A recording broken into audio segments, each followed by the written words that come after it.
మరెన్నో కొత్త హంగులు దిద్దుకుంటోంది కేంద్ర పాలిత ప్రాంతం యానం. పర్యాటకుల్ని ఆకర్షించేందుకు రోజుకో తీరుగా ముస్తాబవుతోంది.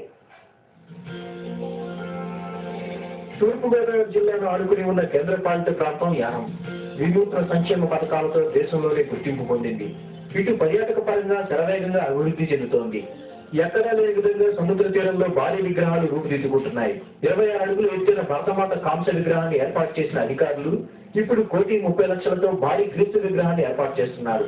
70 అడుగుల ఎత్తులో గోదావరి ఒడ్డున ఇది కొలువు తీరబోతోంది. సర్వమత సమానత్వాన్ని చాటేందుకు పక్కనే ముస్లిం ప్రార్థనా మందిరాన్ని కూడా ఏర్పాటు చేశారు. అది కూడా ఓడ ఆకారంలో తీర్చిదిద్దారు.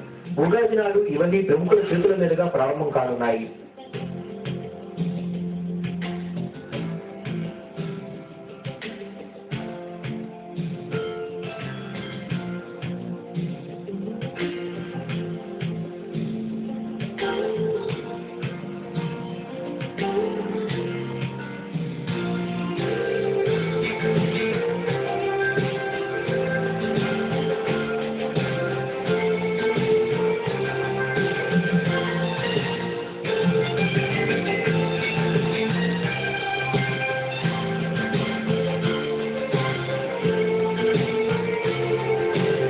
ఉగాదికి సంబంధించి కూడా యానంకు ప్రత్యేకత ఉంది. ఇక్కడ పచ్చడిని ప్రభుత్వ యంత్రాంగమే తయారు చేసి ప్రజలందరికీ పంచిపెడుతుంది. విడ్డూరంగా ఉంది కదూ. ప్రతి రంగంలోనూ ప్రత్యేకత ఉండబట్టే దేశంలోనే యానం ఉత్తమ నియోజకవర్గంగా ఎన్నికైంది.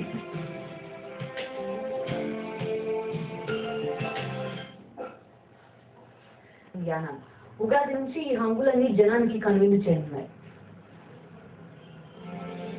తూర్పుగోదావరి జిల్లాను ఆడుకుని ఉన్న కేంద్ర పాలిత ప్రాంతం యానం వినూత్న సంక్షేమ పథకాలతో దేశంలోనే గుర్తింపు పొందింది. ఇటు పర్యాటక పరంగా శరవేగంగా అభివృద్ధి చెందుతోంది. ఎక్కడా లేని విధంగా సముద్ర తీరంలో భారీ విగ్రహాలు రూపుదిద్దుకుంటున్నాయి. 26 అడుగులు ఎత్తిన భరతమాత కాంస్య విగ్రహాన్ని ఏర్పాటు చేసిన అధికారులు ఇప్పుడు 1,30,00,000తో భారీ క్రీస్తు విగ్రహాన్ని ఏర్పాటు చేస్తున్నారు. 70 అడుగుల ఎత్తులో గోదావరి ఒడ్డున ఇది కొలువు తీరబోతోంది. సర్వమత సమానత్వాన్ని చాటేందుకు పక్కనే ముస్లిం ప్రార్థనా మందిరాన్ని కూడా ఏర్పాటు చేశారు.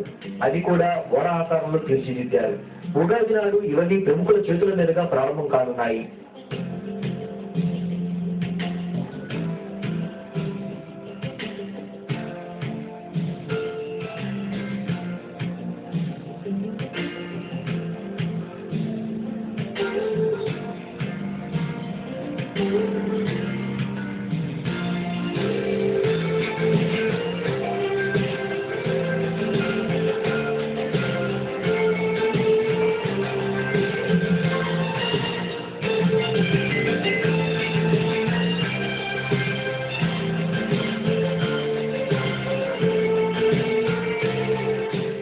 గత 6-7 నెలలుగా తీసుకుని ఈ కార్యక్రమాలన్నీ కూడా 16వ తారీఖు కంప్లీట్ చేసి మా ముఖ్యమంత్రి వైద్యులు గారి చేతుల మీదుగా, అలాగే స్టాచ్యూనేమో ఫ్రెంచ్ డిప్యూటీ కౌన్సిలేట్ ప్యారిస్ నుంచే అక్కడ కూడా వస్తున్నారు. అలాగే మా వెల్ఫేర్ మినిస్టర్ కన్సామి వీరందరి సమక్షంలో ఈ అభివృద్ధి కార్యక్రమాలన్నీ కూడా ఆ రోజుని ఓపెన్ చేయడం జరుగుతుంది. అందరికీ కూడా సమాన భావం ఇక యానంలో క్రిస్టియన్స్ కన్నా ముస్లిమ్స్ కన్నా హిందూ కన్నా సమాన భావం ఉంది. వారందరికీ కూడా సమానమైన ప్రతిపత్తి నా దగ్గర ఉన్నది. ఎటువంటి ఏ మతస్థులకో ఒక మతస్థులకు ఇంపార్టెంట్ కానీ ఇంకోటి లేదు అన్నదానికి అది ఫ్యూచర్లో కూడా రాబోయే ప్రజల్లో కూడా అటువంటి ఉద్దేశాలు ఉంటూ అది కంటిన్యూ చేయాలన్న ఉద్దేశంతో ఒక సైడ్లో టూరిజంగా ఆలోచన చేస్తాను, ఒక సైడ్లో మతస్థులు అందరినీ కూడా సమానంగా చూడాలన్నది భావాన్ని, నాలో ఉన్న భావాన్ని బయటికి తెలియజేసి ప్రజల్లో ఇంప్లిమెంట్ కంటిన్యూ అయ్యేలాగా చేయాలన్నది నా ఉద్దేశం. ఉగాదికి సంబంధించి కూడా యానంకు ప్రత్యేకత ఉంది. ఇక్కడ పచ్చడిని ప్రభుత్వ యంత్రాంగమే తయారు చేసి ప్రజలందరికీ పంచిపెడుతుంది. విడ్డూరంగా ఉంది కదూ. ప్రతి రంగంలోనూ ప్రత్యేకత ఉండబట్టే దేశంలోనే యానం ఉత్తమ నియోజకవర్గంగా ఎన్నికైంది. ఇక మిగతా అప్డేట్స్ లోకి వెళ్లే ముందు 22,000 కుటుంబాలకు ఉగాది పచ్చి పంపించారు పర్యాటక మంత్రి మల్లాడి కృష్ణారావు. యానం పర్యాటక అభివృద్ధికి సంబంధించి భారీ జీసస్ క్రైస్ట్ విగ్రహాన్ని వినూత్న రీతిలో నిర్మించిన మసీదును పాండిచేరి ముఖ్యమంత్రి వైద్యలింగం ఇవాళ ఆవిష్కరిస్తారు. మరిన్ని వివరాలు మా ప్రతినిధి హరీష్ అందిస్తారు. ఓకే హరీష్. సంక్షేమ కార్యక్రమాలలో అమల్లో దేశంలోని తనకంటూ ఒక ప్రత్యేకతను సంతరించుకున్న కేంద్రపాలిత ప్రాంతమైన యానం ఇప్పుడు పర్యాటకంగా కూడా శరవేగంగా దూసుకుపోతుంది. దీనిలో భాగంగానే యానంలో గోదావరి తీరంలో కోట్లాది రూపాయల వ్యయంతో అనేక కార్యక్రమాలు ఇక్కడ మంత్రి మల్లాడి కృష్ణారావు ప్రారంభించారు. ₹1,00,00,000 వ్యయంతో భారతదేశంలోనే ఎక్కడా లేని విధంగా అతిపెద్ద భరతమాత కాంస్య విగ్రహాన్ని తాజాగా 1,30,00,000తో ఏర్పాటు ఏర్పాటు చేసిన అతిపెద్ద క్రీస్తు విగ్రహాన్ని కూడా ఏర్పాటు చేశారు. దీన్ని కొద్దిసేపటిలో తర్వాత పాండిచేరి ముఖ్యమంత్రి ప్రారంభించున్నారు. ఈ దశలో అసలు యానా అభివృద్ధికి సంబంధించిన పర్యాటక రంగంలో ఏ విధంగా అభివృద్ధిని కాంక్షిస్తున్నారు, ఏ రకంగా తీర్చిదిద్దుతున్నారు విషయాన్ని ఆయన అడిగి తెలుస్తున్నాం. చెప్పండి, అసలు యానా అభివృద్ధి పర్యాటకంగా అభివృద్ధి పరచడానికి ఏ రకమైన చర్యలు తీసుకున్నారు, ఇప్పటి వరకు చేసిన అభివృద్ధి?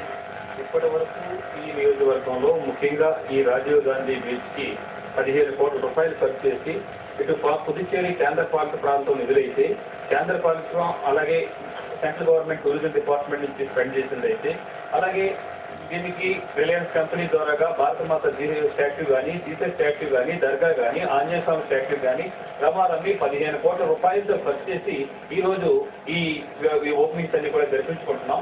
ఇది కాకుండా గ్రేన్పేట గ్రామంలో 45 కోట్ల రూపాయలతో ఈఫిల్ టవర్ ని ఈ సంవత్సరం ఎండ్ కల్లా కంప్లీట్ చేస్తున్నాను.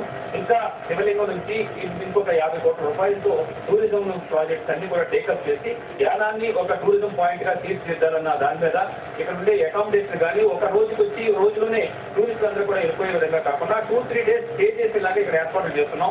ఆల్రెడీ క్రూస్ ఏర్పాటు చేస్తాం. ఇంకా ఏదైతే స్పాట్స్ ఉన్నాయో ఇవన్నీ కూడా చేయడానికి నేను ఈ సంవత్సరం లోపులోనే 2010 డిసెంబర్ నాటికే అన్ని రకాలుగా కూడా యానాన్ని డెవలప్మెంట్ చేయడానికి ఏర్పాటు చేస్తూ ఉన్నాం. కేవలం విగ్రహాలు ఏర్పాటు చేయడం ఏదైనా 45 కోట్లు ఈఫిల్ టవర్ కూడా ఏర్పాటు చేయడానికి ప్రయత్నాలు ప్రారంభించారు కదా, ఇది ఎంతవరకు వచ్చింది? ఈఫిల్ టవర్ మనకి ఏర్పాటు చేయడం సాధ్యమైనా తప్పనిసరి. ఈఫిల్ టవర్ది 20 ఎకరాల భూమి ప్లేస్ లో ఆల్రెడీ ఇప్పటికే 12 కోట్ల రూపాయలు బిల్ అయ్యి ఉంది. ఈ నవంబర్ కల్లా కంప్లీట్ చేయడానికి అన్ని ఏర్పాట్లు చేశాను. ఈఫిల్ టవర్ కి కావాల్సిన దాతల సహకారం నుంచి 25 కోట్లు ఒక దాత సహకారం అందించారు, 6 కోట్ల రూపాయలు ఒక సహకారం అందించారు. ఈ మధ్యనే గవర్నమెంట్ ఆఫ్ ఇండియా నుంచి 4,50,00,000 రూపాయలు శాంక్షన్ తీసుకొచ్చాను. ఇంకొక 11 కోట్ల రూపాయలతో ఇటు పాండిచేరి టూరిజం డిపార్ట్మెంట్ నుంచి కేంద్ర నిధులతోటి 100% కూడా ఈ డిసెంబర్ ముందుగానే ఈఫిల్ టవర్ ఓపెన్ చేయడం జరుగుతుంది. దీని హైట్ 337 అడుగులు. దానిపైన అక్కడ ఉండే 40 మందికి అకామిడేషన్స్ కానీ అన్ని కూడా ఏర్పాటు చేస్తున్నాం. అది ఒక మంచి అద్భుతంగా ఈ ప్యారిస్ తర్వాత ఈ ఒక యానంలో మాత్రం ఉన్న విధంగానే చూసుకుని ఇండియాలో ఇదే నెంబర్ 1 ప్లేస్ లాగా ఏర్పాటు చేయగలుగుతారు. మిగిలిన దేశంలో దాదాపు 1000 నియోజకవర్గాలు అంటగా యానాకి మాత్రమే బెస్ట్ సివిక్ మేనేజ్మెంట్ అవార్డు ఎలా వచ్చింది? ఈ భారతదేశంలో ఇప్పటి వరకు ఈ ఎమ్మెల్యేగా పరిపాలన చేసే వాళ్ళు 4,109 మంది ఎమ్మెల్యేలు భారతదేశంలో ఉన్నారు. దీంట్లో చాలా మంది ఎమ్మెల్యేలు అందరూ కూడా ఈ విధంగా డెవలప్మెంట్ చేసిన వాళ్ళు కూడా ఉంటారని చెప్పేసి అనుకుంటున్నాను. నేను నా ధ్యేయం యానాన్ని పాండిచేరిలో నెంబర్ 1 తీసుకుదిద్దాలన్నది ఈ 20 సంవత్సరాలుగా నేను చేసిన కృషి. Thank you Harish. యానంలో వైభవంగా ఉగాది ఉత్సవాలు నిర్వహిస్తారు. అలాగే యానాన్ని పర్యాటకపరంగా అభివృద్ధి పరిచేందుకు అనేక ఏర్పాట్లు చేస్తున్నట్టుగా అక్కడ మా ప్రతినిధి హరీష్ లైవ్ ద్వారా అందించారు. ఇప్పుడు షార్ట్ బ్రేక్ తీసుకున్నారు.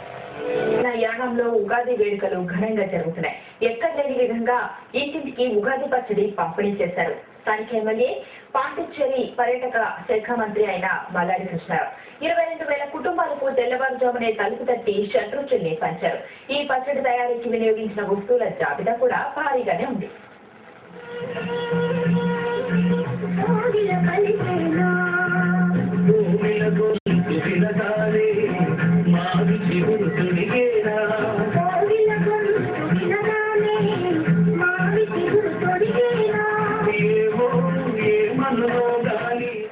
చేసుకోవడం కూడా అసలు చేత కదండి. మరి మాకు ఉదయాన్నే మాకు మరి పంపించారండి. మరి పచ్చడే మా కుటుంబం అంతా కూడా ఎంతో సంతోషంగా తీసుకుంటాడు. మరి మేము ఎంతో ఆనందం సంతోషంగా అయిందండి. మరి ఉగాది పచ్చడి పంపిణీ మొదలుపెట్టిన 4 సంవత్సరాల నుండి కూడా మా కుటుంబ సభ్యులు అందరం ఇంకా నిద్ర మంచం నుంచి లేవక మునిపే ఈ పచ్చడి మా డోర్ పెట్టి మాకు ఇవ్వడం మాకు ఎంతో ఆనందకరంగా ఉంది. దీన్ని మేము ఎంతో ప్రశాంతంగా భావించు ఈ పచ్చడిని మేము తింటూ ఎంతో అనుభూతిని చెందుతున్నామండి.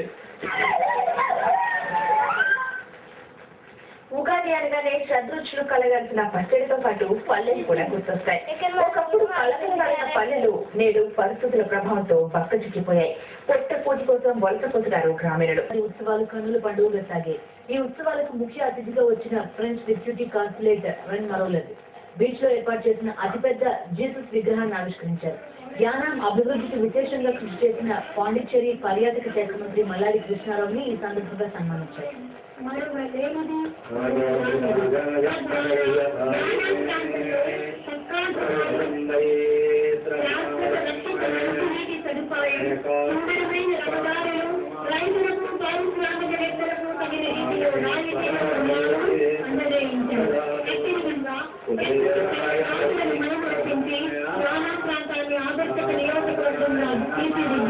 ప్రధాన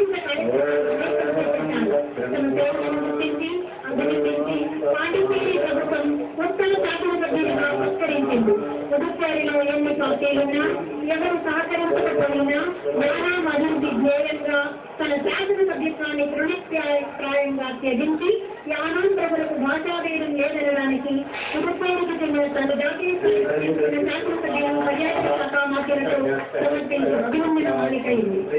లెఫ్టినెంట్ గవర్నర్ గారిచే ఆమోదించబడిన ప్రశంసాపత్రం మరియు బంగారు ఐఐటీల తర్వాత దేశంలో